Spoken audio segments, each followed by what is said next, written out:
Okay, so we're holding our Resilient Leaders Action Learning Group catch up today, and I know a lot of people are busy or they've got half term, so we decided to record the first bit just so that people know what they missed and can catch up on some of the things and opportunities that are coming up or give us feedback from afar. So for the next 10 minutes, I was just going to run you through some opportunities that are coming up and just refresh and recap kind of where we're at and where we got to ahead of getting into conversations with people who are on the call. So basically, I'm just going to take us back to just over a year ago, we were all in a room, weren't we? And we had that great induction. We thought through some of what it was we wanted to do, and we had Bev Morton there who helped kickstart, the whole year off for us, really. And thank goodness we were able to get that opportunity together, have a really good think, get some good social enterprise food, and set off our co-designed setup. What I was just going to mention as well, and I will share the links in the chat and after this call, Bev Morton has got some courses on and things that she's designing, this kind of my next chapter type stuff, and we will share that with you in case you're interested in getting involved in that. And we are talking about the possibility of a potential partnership bid to do more of that. So it's something I'll come and ask you about shortly. But as a result of us getting in a room, starting things off and getting you to really think about your leadership journey, your ventures, what motivates you, what your values are and where you're going with things, well ahead of even the twinkling of a pandemic particularly, or I think we were just in the throes of knowing it was coming that day. We were keeping our distance. We co-designed this more or less, obviously I put the bid together and then we reshaped with you how it could best run. And I've only put this up here to say, we've kind of done most of this, as you'll see from looking at it. We had our immersion day with Bev. We've got 11 people who've had support from Yellow Jigsaw, and I'll come and check whether there's any of you here who have had that support from them. But so far, it's produced some really great results, not least helping get a number of people's comms strategies together and a number of people get more press attention. But the grilling, the thinking and the sort of strategic reviews that Yellow Jigsaw have done with people to help them get to the point where they can communicate better, people have found really beneficial, and it's something we'd really potentially like to build on. We've obviously been running our action learning groups, and from what we've gathered, people have found those of benefit. We've shared tools and resources on how to run different styles of action learning groups.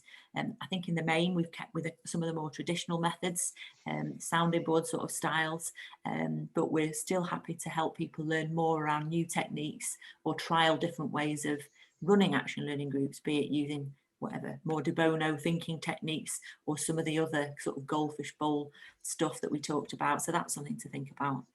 And there's a commitment to make sure that we run at least another action learning group with people.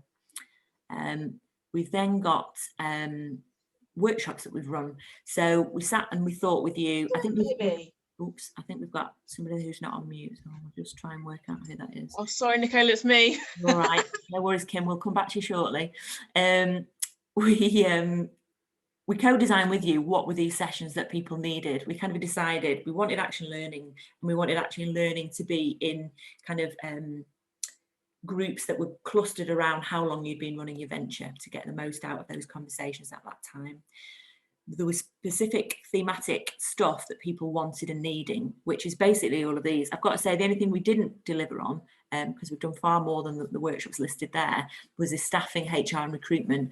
We've certainly a commitment to still run one of those. I think because we hit COVID and it was such a funny old time for everybody, there has been those conversations, but it's not been packaged up in a workshop, and we referred people to other places, but happy to still do that.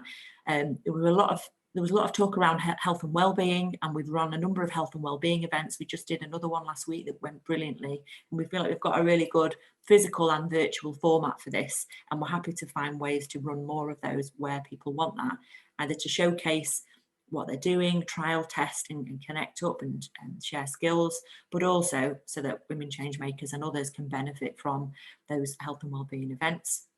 We've run soup events. This conference is kind of dangling in the distance. We're still committed to doing that. It was meant to be last autumn winter. It's probably going to be this autumn winter. We're certainly, Flourish turns 5 this year, and we're pulling together a social value report. We want to run some sort of celebration event and conference and stuff. So that's a conversation that's still ongoing. So I just wanted to kind of show, you know, where we got to and what we've done with all of that.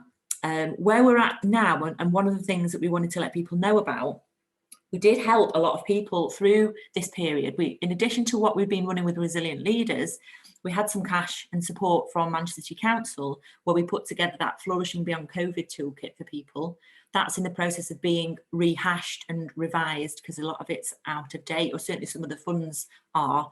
Things have moved on. So Joe and I and Jennifer are just refreshing all of that to get that out in the next couple of months for people. We had some support where we helped about 20 people with bid writing support, one-to-one support, organisational development support, and I think we wrote bids for about 20 people. Of those, 17, or we coached and supported them. It was a mixture. Some people wanted us to do it, some people wanted to do it themselves, and we supported them and revised and reviewed things, and, you know, helped them strengthen their bids. And so 17 bids were successful, raising a total of over £400,000. And because of that, Manchester Council were keen to say, let's do that again. So that's why I'm coming to you to say we have got this support on offer again. We kind of looked at who needed that support last time, and we did come and ask people, and we checked who wanted support. And we're doing the same thing again. We're kind of broadening it out to say, you know, you just need to email us to express your interest. We've got a list of people who are already saying, can you help us with this, this and this? Or we've got people who we know are really needing to get some funding or some bids written right now and need a bit of capacity or a bit of headspace to do that.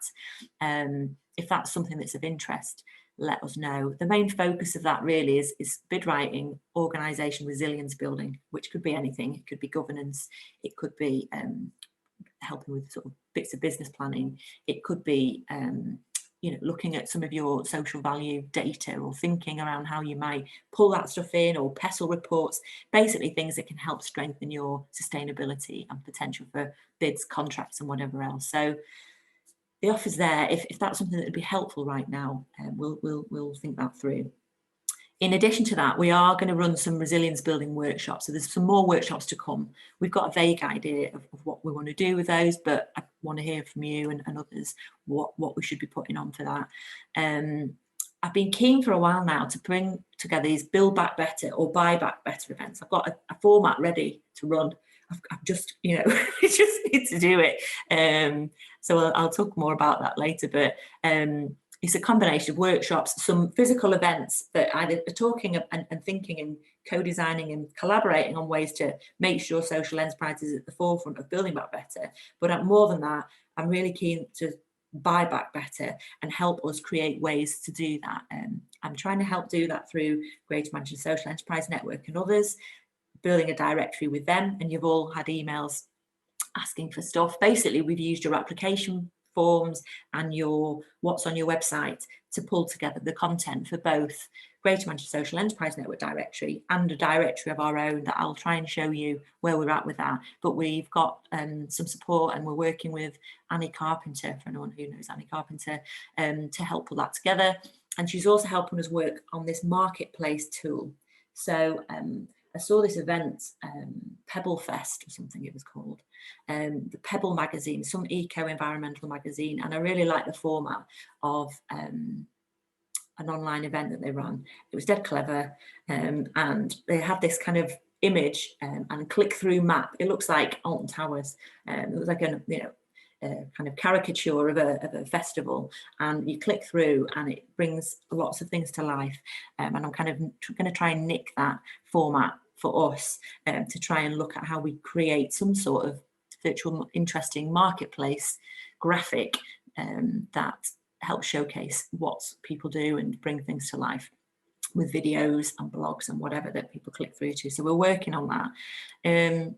But it is that kind of what else. So I'll come to you and find out what's bubbling in people's brains. There is this Resilient Leaders Retreat that we email people about and have had some response, and I'm keen to hear who's up for that and who's not up for that, and why. Are there any particular barriers, and should we be doing something differently? We certainly don't want to put people off, but the idea was to just go somewhere and really relax, because everybody's worked so hard through the pandemic. We just need to lie down, not just lie down, but think and plan and get some really good leadership training and thinking going, and we're going to bring Sharon Amesu, one of our directors who's very experienced around leadership training in around some of that stuff as well. So we're excited to do that, but we want to make sure it's going to be right for people. And Women Changemaker Festival, that's kind of the conference when we get to do it later this year, we hope. So that's what's on the horizon. Backed currently in Manchester City Council, tiny bit of NatWest, but in the hope that they're going to reback us, and a little bit of community fund money from the lottery for our health and wellbeing events and International Women's Day stuff. So I've nearly finished waffling. I hope some of that's been of interest, but I was just going to leave you with our events calendar, where we've basically, because we were going to run the retreat on International Women's Day, I quickly had to think, right then, what we're going to do. So we thought, everyone's so busy, International Women's Day is always really busy anyway, let's stretch the week out. So we've got a series of lunchtime learning events, and this is what they are.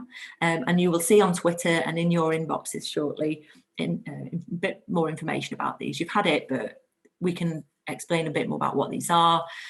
Squaring up to imposter syndrome is a topic that comes up a lot. We've got Dawn Kelly coming to talk about that from the science bit. I was kind of poo-poo imposter syndrome because I'm like, ridiculous. It doesn't exist, but I know it does, and a lot of women that we work with talk about that. So we're going to have a heated debate about that, and Vic, who's on the call, is going to be one of the people on the panel there. We're excited about. We're really into this conversation about housing and living situations after doing the Greater Manchester Combined Authority work, looking at women's centres being recommissioned and looking at wider women's support services and how we play our part in all of the support for people. Housing was by far and away the biggest barrier and challenge that causes and can compound the ripple effect of everything else, be it really complex, serious stuff, through to people really being held back and not being able to get ahead in life, or affecting their mental health or their financial concerns or whatever. So it's something we're quite committed to putting some long-term thinking into, and we're keen to start talking about it. So that's kind of focus group / conversation about that. We've got quite a lot going on around diversifying boards and getting onto boards and strengthening your boards at the moment. We had a really successful event with Ange Hander last week, and she's coming back with Sharon Amesu to do a session on the Thursday. And then finally, I've been getting a bit frustrated about everything going super, everything's free, everything's voluntary.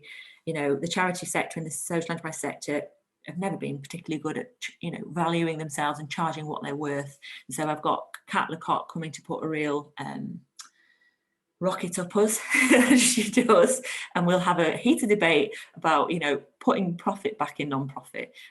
There's absolutely masses of need for voluntary stuff, mutual aid and all of this, but there's a huge need for sustainability and income and cash in many and resources that makes our wonderful not-for-private-profit world work and not be beholden to the powers that be. And so that's what we'll be talking about. And our quiz night, for anyone that hadn't spotted that, we've actually pushed back to April. There's a bit of April Fool's one. There's just, everyone's too busy to do it in March, I think. We've got a couple of people booked on and it'll give us longer. There's talk of fancy dress, by the way, at that, for anyone who goes in for that kind of thing, just to get us excited about coming out of lockdown. We hope, and get us ready for the crazy world that we're going out into. So that's, in a nutshell, some of the stuff that's on offer, some of the stuff that we're thinking about, and we'd love to get your feedback on. About our podcasts. Vic's on the call. We've got more podcasts planned. We've just done one as part of the GMCA work. If you've not heard it, it's got some really great insights from women who are in our network, who were part of that, but also from Liz at Action Together and Martin at the GMCA on, commissioners, and helping us realise they are human beings as well. And we've all got our part to play in creating a better world and more supported services and more dynamic services that are fit for everybody. That's the one that's live, but we've got a couple coming up with Vic. There's one on crowdfunding that's going to get done, and there's one on imposter syndrome, and there's various others. So rather than just plow into all of this stuff, I'm going to ask for your thoughts and comments and ideas and ways to collaborate on other stuff. But hopefully that's been of interest, and we'll certainly share all of that with our people who've not been able to come. But I'll get on with having a chat with everybody who's here.